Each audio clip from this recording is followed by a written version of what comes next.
بسم اللہ الرحمن الرحیم. پروگرام ہے پاکستان کتابوں کی روشنی میں ہوں اظہر نیاز. ہمارے ساتھ ہوتے ہیں جناب کرنل اشفاق حسین.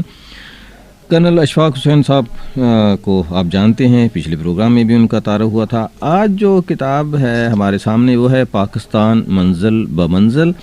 یہ کتاب جو ہے وہ سید شریف الدین پیرزادہ نے لکھی، اور دراصل تو انہوں نے یہ کتاب انگلش میں لکھی تھی، ایولیوشن آف پاکستان. اس کتاب سے پہلے تھوڑی سی بات مصنف کے حوالے سے. شریف الدین پیرزادہ جو ہیں وہ وزیر خارجہ رہے ایوب خان کے زمانے میں، اور یہ پیریڈ ان کا جو تھا وزارت کا وہ تھا 31 اگست 1966 سے 1 مئی 1968 تک. ان کے بعد ذوالفقار علی بھٹو جو تھے وہ وزیر خارجہ آئے.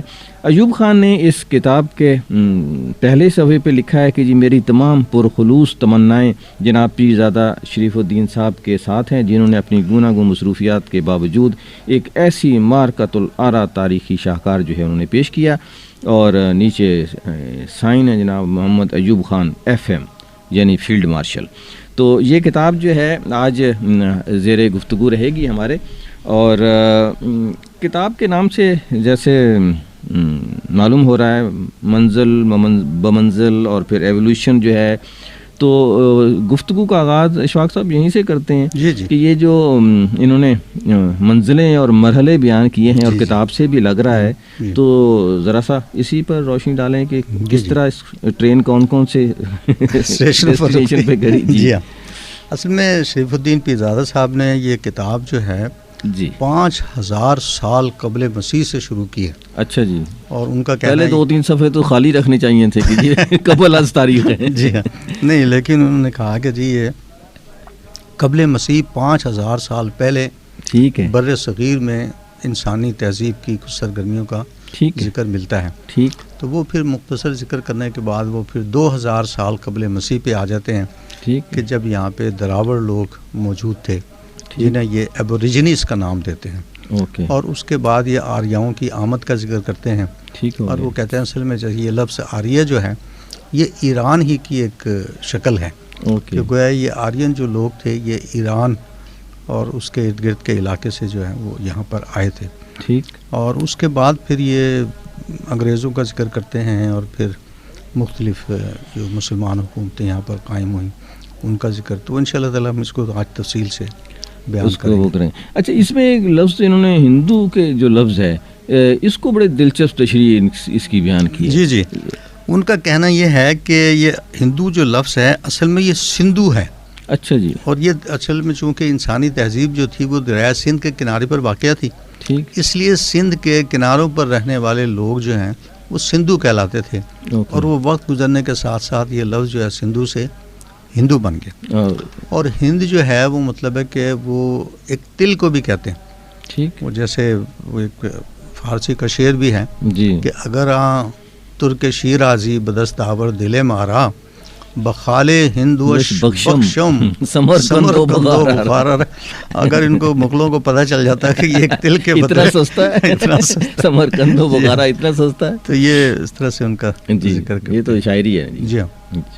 تو اچھا، یہ انہوں نے جی کہا کہ اصل میں تو اس طرح سے یہ سندھ کی جو تہذیب ہے یا یہاں کے رہنے والے لوگ وہ تو ابھی تک سندھو یہ اور یہ دریا کو بھی سندھو کہا جاتا ہے. یہاں تبدیلی نہیں آئی، لیکن کہیں کہیں یہ تبدیلی آ گئی. نہیں، مطلب پہلے جو تھے نا وہ تو چونکہ زیادہ تر آبادی جو تھی وہ دریائے سندھ کے کناروں پر، اگر آپ اس پہ غور کریں تو تمام جتنی بھی تہذیبیں ہمیں ملتی ہیں وہ دریاؤں کے کنارے پہ ملتی ہیں. اس لیے کہ پانی جو ہے نا وہ انسانی زندگی میں بڑا اہم ہے.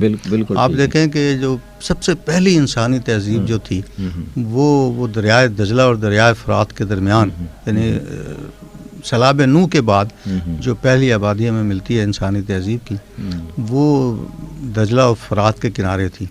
اس طرح سے مصر میں آپ دیکھ لیں، سوڈان میں دیکھ لیں، تو ساری آبادی جو تھی وہ دریائے نیل پانی اہم ہے. اچھا، اس میں ایک بڑا دلچسپ اسی دنوں کا ایک واقعہ انہوں نے بیان کیا ہے ایک ریاست کے حوالے سے، کہ اس ریاست کا جو تھا والی وہ مسلمان ہو گیا، اور مسلمان ہونے کے بعد وہ عرب چلا گیا. جی جی اور عرب جانا وہ تو وہاں چلا گیا، اور جو پیچھے لوگ ہیں وہ ابھی تک بھی وہ ہندو ریاست اس کا ذکر کہا گیا کہ جی وہ اس کا انتظار کر رہے ہیں کہ جی وہ ایک دن آئے گا، ہمارے پاس تو یہ ریاست اس کی امانت ہے تو ہم اس کو، اور یہ اس کو سینکڑوں سال جو ہیں وہ بیت گئے اور ابھی تک جو لوگ جو ہیں اس کا وہ انتظار کر رہے ہیں کہ اس کا جو ریاست کا سربراہ ہے وہ ابھی تک قائم مقام ہی ہوتا ہے، قائم مقام ہوتا ہے، اور کہا یہ جاتا ہے کہ اس کو جب قائم مقام بنایا جاتا ہے تو اس کو مسلمانوں والے لباس پہنائے جاتے ہیں، حالانکہ ہندو ریاست ہے وہ، لیکن جب وہ اس کو قائم مقام بنایا جاتا ہے تو اس کو مسلمانوں والا لباس پہنایا جاتا ہے، تاج پوشی اس کی جو کی جاتی ہے، اور اس کے بعد جو ہے پھر دوبارہ وہ شروع ہو جاتا ہے۔ اچھا، حالانکہ زیادہ آسان تھا اس کا انتظار کرنے کی بجائے کہ آپ بھی مسلمان ہو جائیں اور خلیفہ بن جائیں نائب مقام کی بجائے، یہ نہیں کیا۔ اچھا یہ یورپی اقوام جو ہیں ان کی آمد کو بھی پھر جو اگلا سٹیپ یہاں بیان کیا گیا ہے۔ اچھا ایک در تھوڑی سی میں چلیں یورپی اقوام کے بعد ہی بات کرتے ہیں کہ یورپی اقوام کی جو آمد ہے اس کو جو ہے اس کی تفصیل کس طرح سے، کون کس طرح سے آتے ہیں؟ انہوں نے بتایا جی کہ سب سے پہلے جو یورپ کی طرف سے آیا وہ پرتگال کا واسکو ڈے گاما تھا۔ اچھا جی، بڑا جو مشہور آدمی جی اس کے نام کے صوتی اثرات بھی بڑے بھاری قسم کے ردم میں ابھی بھی ہم جو کسی کو پہلوان کو ہم اس کو واسکو ڈے گاما ہی کہتے ہیں۔ اچھا ہو سکتا ہے یہ گاما ادھر سے گاما سے آؤ۔ تو یہ مئی 1498 میں 3 چھوٹے چھوٹے جہاز لے کر کالیکٹ پہنچا تھا، اور ان جہازوں میں 60 افراد سوار تھے۔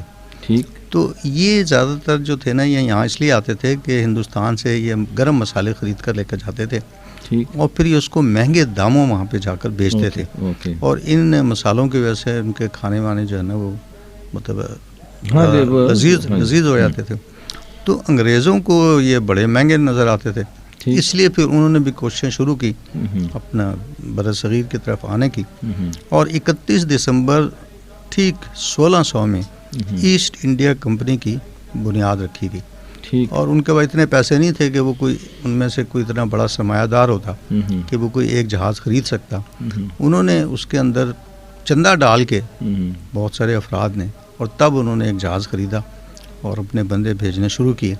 اس کے بعد 1609 میں ایک انگریز جو ہے وہ آگرہ میں جہانگیر کے دربار میں پہنچا، اور اس نے انتہائی عاجزی سے درخواست کی کہ جی میں سورت میں ایک کارخانہ لگانے کی اجازت دے دی جائے، اور جیسے جہانگیر مغل حکمران تھے انہوں نے وسیع القلبی سے کام لیتے ہوئے یہ وسیع القلبی تو مار گئی جی ہاں۔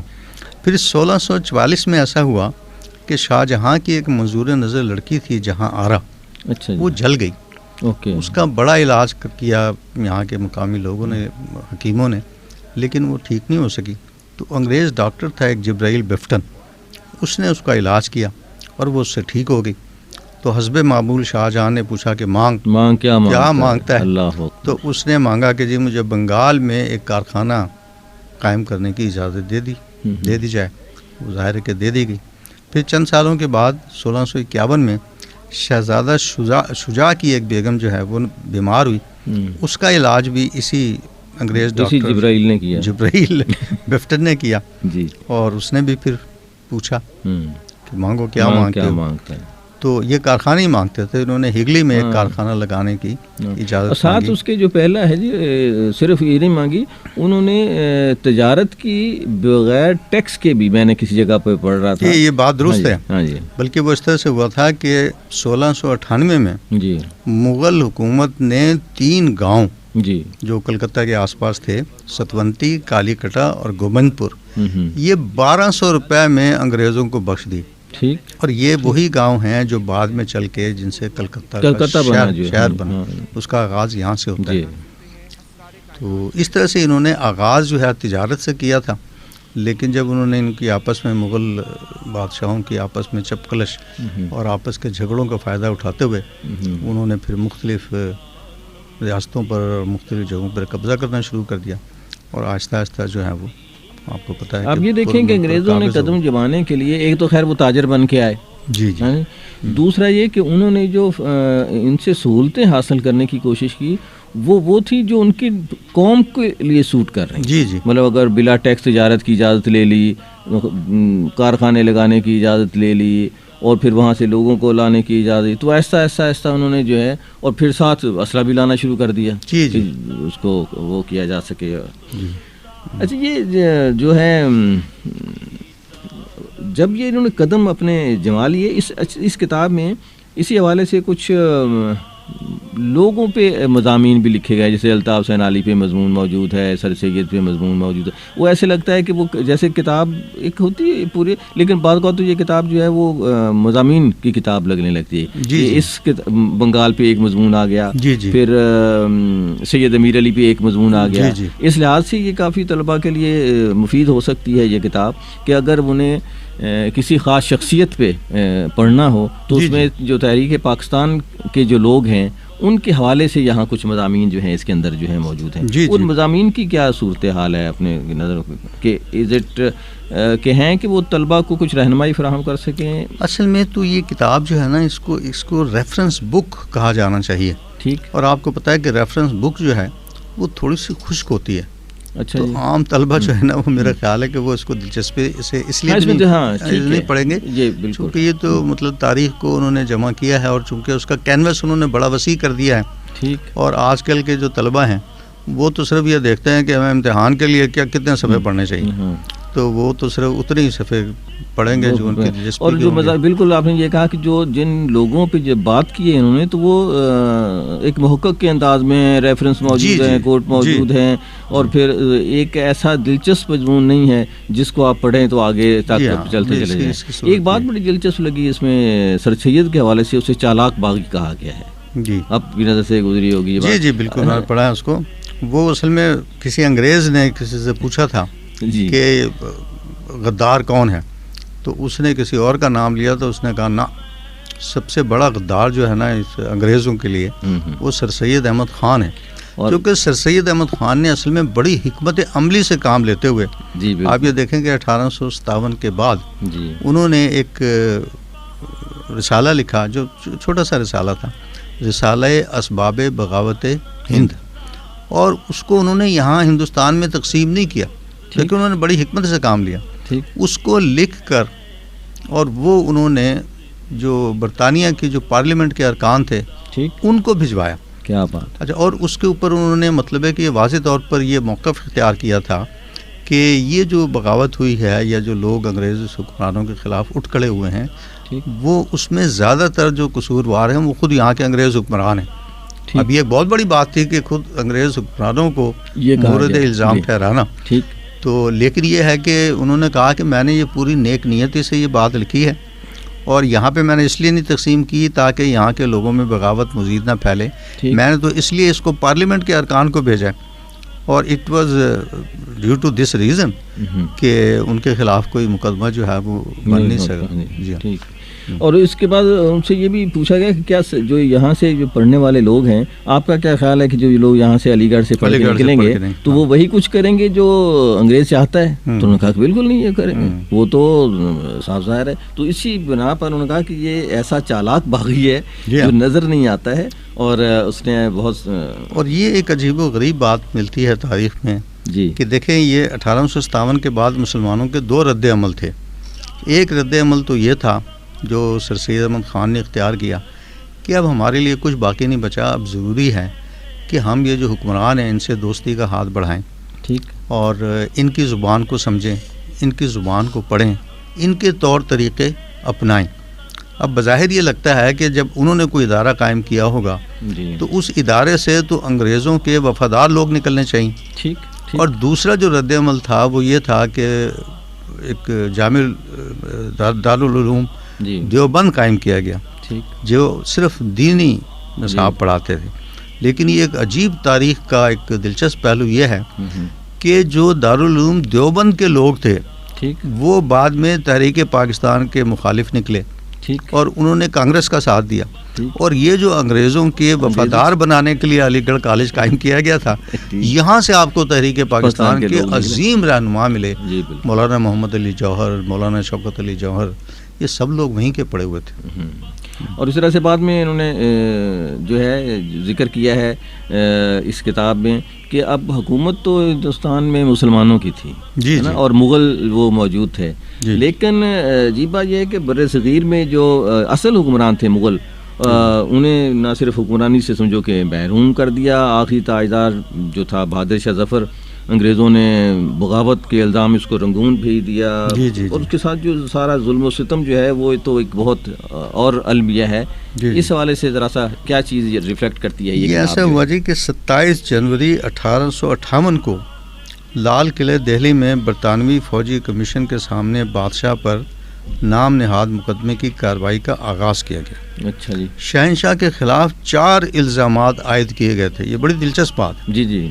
تیسرے نمبر پر جو الزام تھا وہ انتہائی مزہ کا خیز اور دلچسپ تھا، اس لیے کہ ملزم نے یعنی شہنشاہ ہندوستان میں حکومت برطانیہ کی رعایت میں ہوتے ہوئے اور اپنی وفاداری کے فرائض و شرائط کا خیال نہ رکھتے ہوئے 11 مئی 1857 کو یا اس کے قریب کسی دن ایک غدار کی حیثیت سے بمقام دہلی اپنے حکمران ہونے اور ہندوستان کے مقتدر اعلیٰ ہونے کا اعلان کیا، اور پھر غداری کر کے شہر دہلی پر غیر قانونی طور پر قبضہ کر لیا اور اپنا تصرف جما لیا. وہ یہاں کے حکمران تھے، آپ انہیں کے اوپر یہ مقدمہ چلا رہے ہیں. قرد کا نام جنوں رکھ دیا، جنوں کا قرد، جو چاہے آپ کا حسن کرشمہ ساز کرے.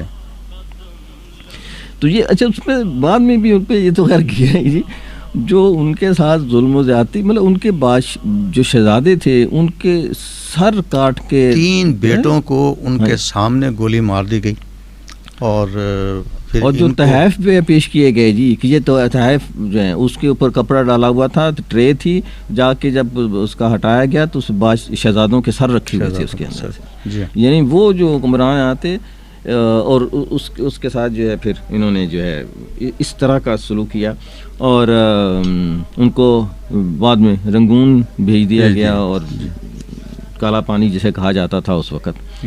اچھا، یہ ساری صورتحال کے بعد یعنی تحریک پاکستان تک، یعنی 1857 سے لے کر پھر 1947 تک جو ہے یہ کتاب مختلف منزلوں کو طے کرتے ہوئے تحریک پاکستان کے حوالے سے لوگوں کا ذکر کرتے ہوئے جہاں تک پہنچتی ہے.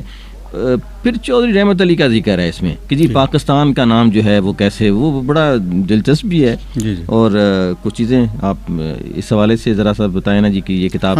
اس وقت چودھری رحمت علی جو ہیں وہ انگلینڈ میں طالب علم تھے جی، اور انہوں نے ایک پہلے تو پاکستان کا نام انہوں نے بنایا جی، اور دیکھیں اس میں وہ بڑا یعنی نمائندہ نام ہے جی کہ انہوں نے پنجاب سے پے لیا، جی، افغانیہ سے الف لیا. جی، افغانیہ سے مراد ہمارا صوبہ سرحد کا صوبہ بھی ہے، جی، اور خود افغانستان بھی ہے، جی، کیونکہ اس سے پہلے جتنے بھی حکمران رہے اس میں افغانستان جو ہے وہ پنجاب کا صوبہ ہوا کرتا تھا. جی بالکل. سکھوں کے دور میں بھی جب رنجیت سنگھ جو ہے وہ لاہور میں براجمان تھا، براجمان تھا، جی جی، تو وہ جو ہے نا وہ افغانستان اس کا حصہ تھا، تو اس لیے انہوں نے افغانیہ سے الف لیا. اچھا، کشمیر کے آگے بریکٹ میں ایران لکھ دیتے ہیں بعض اوقات، یہ مجھے سمجھ میں نہیں آئی جی، ویسے کسی ایرانی سے پوچھنا پڑے گا لگتا ہے. جی ہاں، بال کشمیر سے انہوں نے کاف لیا، کشمیر سے کاف لیا، جی ہاں، اور سندھ سے سین لیا، ٹھیک، اور بلوچستان سے تان لیا. تو اس طرح سے انہوں نے پاکستان کا لفظ بنایا، پاکستان انہوں نے بنایا. اور پھر انہوں نے یہ کیا کہ کیمبرج میں وہ زیر تعلیم تھے، انہوں نے ایک بیان کا مسودہ تیار کیا جس کا عنوان تھا اب یا پھر کبھی نہیں، ناؤ اور نیور انہوں نے اس کو لکھا. اب وہ اس کی مطلب ہے کہ اپنے حمایتیوں کی تلاش میں نکلتے ہیں، اور عجیب و غریب بات ہے کہ وہاں جتنے بھی ہندوستانی طلبہ تھے، مسلمان طلبہ سمیت، جی، کوئی آدمی ان کی بات ماننے کے لیے تیار نہیں تھا. بڑی مشکلوں سے ایک ماہ سے زائد مسلسل جد و جہد اور جستجو کے بعد صرف 3 نوجوان ایسے میسر آئے جنہوں نے بیان کو پڑھنے کے بعد اور کافی بحث و تمیز کرنے کے بعد اس پر دستخط کیے. ٹھیک، اور وہ جو 3 متفقین تھے وہ تھے خان محمد اسلم خان خٹک، ٹھیک، جو آکسفورڈ کے طالب علم تھے، صاحبزادہ شیخ محمد صادق جن کا ان دنوں لندن میں کسی ان آف دی کورٹ سے تعلق تھا، اور خان عنایت اللہ خان جو اس زمانے میں انگلستان کے کسی ویٹرنری یعنی مویشیوں کا علاج معالجہ سکھانے والے کالج میں زیر تعلیم تھے. اچھا جی. یہ بیان سائیکلو سٹائل کر کے ایک دستی اشتہار کی صورت میں شائع کیا گیا، اور یہ کل 4 صفحات پر مشتمل تھا. ٹھیک. تو اسی طرح سے مطلب ہے کہ یہ ایک سمجھیں کہ چودھری رحمت علی صاحب کی طرف سے یہ ایک آغاز تھا. لیکن بعد میں کے لیے پاکستان جو اچھا اس میں ایک بڑی دلچسپ بات کی ہے کہ بعد میں ایک اور صاحب آ گئے جس نے کہا کہ یہ پاکستان کا نام میں نے تجویز کیا تھا، جی جی، اور اس کا ذکر کرتے ہوئے اس میں کتاب میں لکھا جاتا تھا کہ اخذ میں وہ رحمت علی صاحب کے کوئی دوست تھے جنہوں نے ان سے درخواست کی کہ یہ نام جو ہے نا مجھے اس کی کتابت کرنے کی اجازت دی جی جی جی، تاکہ میرا نام ان لوگوں میں شمار ہو جنہوں نے سب سے پہلے پاکستان لکھا. جی ہاں، تو انہوں نے کہا جی بالکل آپ ضرور لکھیں. تو انہوں نے پاکستان کی کتابت کی اور نیچے لکھا تحریر فلاں صاحب. جی جی، انہوں نے اس کو کلیم کر لیا کہ جی یہ پاکستان کا لفظ جو ہے یہ میں نے ہی ایجاد فرمایا. ہاں اچھا پھر کیا کیا اس نے کہ تحریر کے ساتھ 2-3 لفظوں کا اضافہ کیا، نقطوں کا. جی جی، تحریر کو تجویز بنا دی ہے نا جی ہاں. ہم وفا لکھتے رہے اور وہ دغا پڑھتے رہے. جی جی، ہم دعا لکھتے رہے جی اور وہ دغا پڑھتے رہے. تو انہوں نے تحریر کو تجویز بنا کر بعد میں بھی کہا کہ جی یہ تو میں نے تجویز کیا تھا. اچھا اس پہ ایک بات ہمارے دوست تھے مرحوم نویز ظفر صاحب، جی جی، وہ بتایا کرتے تھے کہ یہ جب پاکستان جو ہے یہ لفظ انگلش میں لکھ کر قائد اعظم کے سامنے آیا، غالباً قائد اعظم بھی انہی دنوں میں وہیں تھے جب چودھری رحمت علی وہاں تھے. جی جی، تو انہوں نے کہا کہ یہ پی تو یہ ہو گیا کہ اس طرح سے ہو گیا فلاں ہو گیا، تو یہ بنتا ہے لفظ پاک ستان، جی جی، ہے نا. لیکن اگر اس میں درمیان میں ایک آئی ایڈ کر لی جائے تو یہ پاکستان ہو جائے گا. جی جی، تو انہوں نے پوچھا لوگوں کہ پھر آئی ہم نے تو پی پنجاب سے اور ادھر سے لیا ہے، تو آئی جو ہے یہ کیا کرے گی؟ تو قائد اعظم نے کہا کہ آئی اسٹینڈ فار اسلام. ماشاء اللہ، ویری گڈ، ہے نا. اور یہ نویز ظفر صاحب کی ریسرچ تھی جی، اور انہوں نے ایک پروگرام میں اس کو بتایا بھی. اور وہ اچھا ایک میں نے انٹرنیٹ پہ چودھری رحمت علی کی اپنی وہ ہے ویب سائٹ ہے، اس پہ میں نے دیکھا مسودہ اس کا جس میں انہوں نے پاکستان کا نام تجویز کیا تھا. جی جی، اس میں بھی آئی جو ہے بعد میں پین سے ایڈ کیا ہوا ہے، اسکین کر کے اس کے اوپر ڈالا گیا ہے. اور غالباً جو ہے وہ اصل میں تو انہوں نے اردو میں بنایا تھا نا، اردو میں بنایا تھا نا، وہ انگلش میں لکھتے ہوئے جو واول کی ضرورت تھی. ہاں جی، تو وہ واول بعد میں پاکستان جو ہے وہ نہیں پروناؤنس ٹھیک نہیں کر رہا تھا. تو انہوں نے کہا چلیں اس میں آئی جو ہے. اچھا اردو میں تو اضافت لگ جاتی ہے، پاکستان نیچے زیر لگا دی اس کے تو وہ ہو جاتا ہے، لیکن جو ہے وہ اچھا اس میں کچھ رہنماؤں کا ذکر ہے، خاص طور پر جمال الدین افغانی کا. اچھا جمال الدین افغانی کے بارے میں جب بھی میں نے پڑھا جی تو بہت بڑی شخصیت جو ہیں وہ نظر آتے ہیں. اور ایک بات میں ضرور شیئر کرنا چاہتا ہوں جی جی، جمال الدین افغانی صاحب کے حوالے سے. میں یہاں ایک پروگرام کر رہا تھا تو انہوں نے کہا کہ میں نے بہت سے ملکوں کا دورہ کیا، جی جی، جہاں ایسے ملکوں کا دورہ کیا جو مسلمان ملک نہیں تھے، اچھا، لیکن مجھے وہاں اسلام نظر آیا. ماشاء اللہ. اور ایسے ملک جہاں مسلمان بہت تھے وہاں مجھے اسلام نظر نہیں آیا. بالکل یہ آپ سمجھیں کہ ٹریجڈی ہے ہماری قوم. تو افغانی صاحب کا ذکر یہ کیسے کرتی ہیں جی؟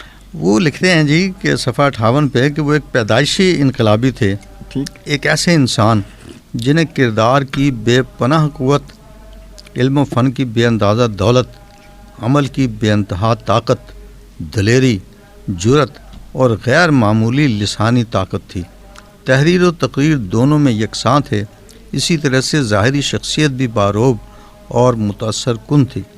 جمال الدین افغانی وہ پہلی شخصیت تھے جس نے مسلمانوں کے خلاف یورپی طاقتوں کا سازش کا پردہ چاک کیا اور ان کا مقابلہ کیا. اور ان کے دائرۂ عمل میں تقریباً سارے مسلم ممالک تھے، اور وہ یورپی ممالک بھی جن کی حکومتیں مسلم عوام کے امور میں الجھی ہوئی تھیں. اس امر کی کافی شہادت موجود ہے کہ ہندوستان، افغانستان، ایران، ترکی اور مصر میں جو قومی مہمات شروع ہوئیں ان سب کی قوت محرکہ جو ہے وہ جمال الدین افغانی تھی. کہا جاتا ہے کہ جمال الدین افغانی نے ایک ایسی مسلم جمہوریہ کا خواب دیکھا تھا جو موجودہ وسط ایشیا کی سوشلسٹ جمہوریتوں، افغانستان اور بر صغیر کے شمال مغرب میں مسلم اکثریتی علاقوں پر مشتمل تھی. اور وہ ہندوستان بھی آئے تھے 1889 سے لے کے 1882 تک، وہ بر صغیر میں بھی رہے. اور ان کا کمال یہ ہے، ایک عجیب و غریب بات ہے کہ آپ یہ دیکھیں کہ ان دنوں سفر کے وسائل جو تھے وہ اتنے آرام دہ اور اتنے تیز رفتار نہیں تھے. جی بالکل. اگر سمندروں میں سفر کرنا پڑتا تھا تو نہایت سست روی والے جہاز ہوتے تھے. لیکن وہ نہ صرف ہندوستان آئے بلکہ وہ مصر بھی گئے, افریقی ممالک میں بھی گئے, اور وہ دیکھیں کہ وہ جہاں بھی گئے وہاں پہ وہ ایک انقلاب برپا کر کے چلے آئے. جی بالکل. یعنی ان کی تحریر میں بھی اتنی قوت تھی اور ان کی تقریر میں بھی اتنی قوت تھی کہ وہ جہاں جاتے تھے وہ چنگاریاں چھوڑ کے آ جاتے تھے.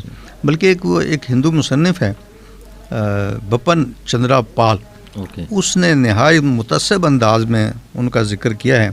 انہوں نے کہا جی اتنے برسوں سے مسلمان اور ہندو جو ہیں وہ اکٹھے رہتے رہے ہیں, لیکن جب سے یہ جمال الدین افغانی آیا ہے یہ مسلمانوں کے تیور جو ہیں وہ بدلنے شروع ہو گئے ہیں.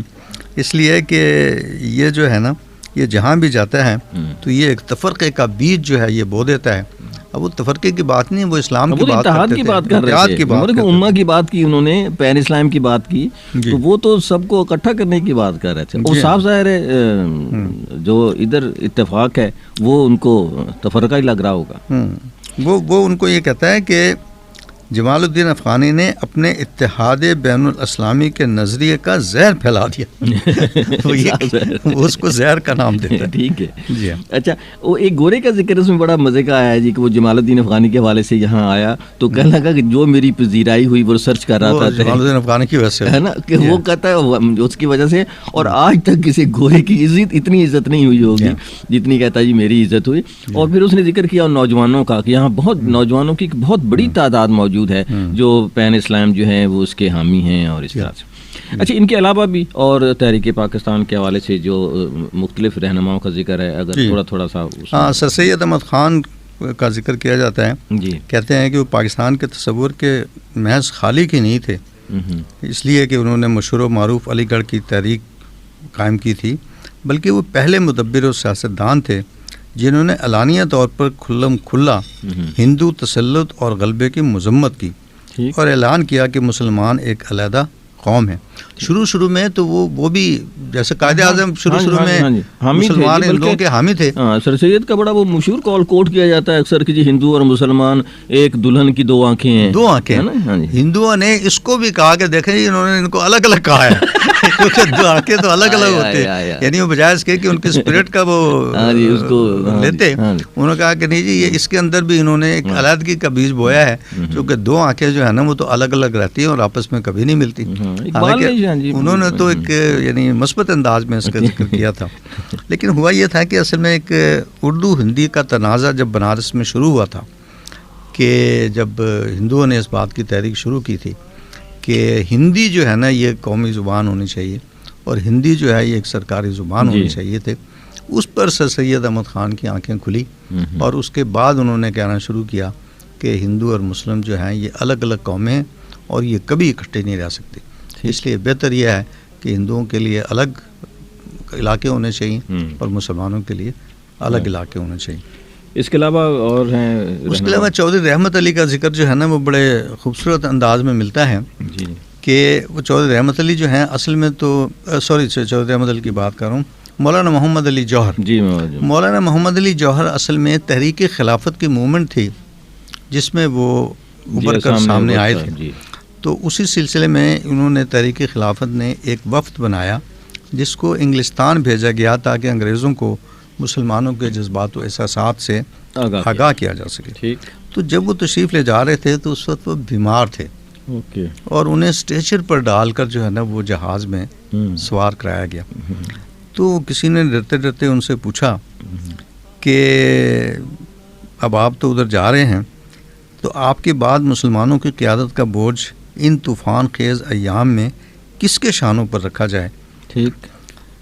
تو انہوں نے کہا کہ مسٹر جناح اور ان کے علاوہ کوئی اور نہیں.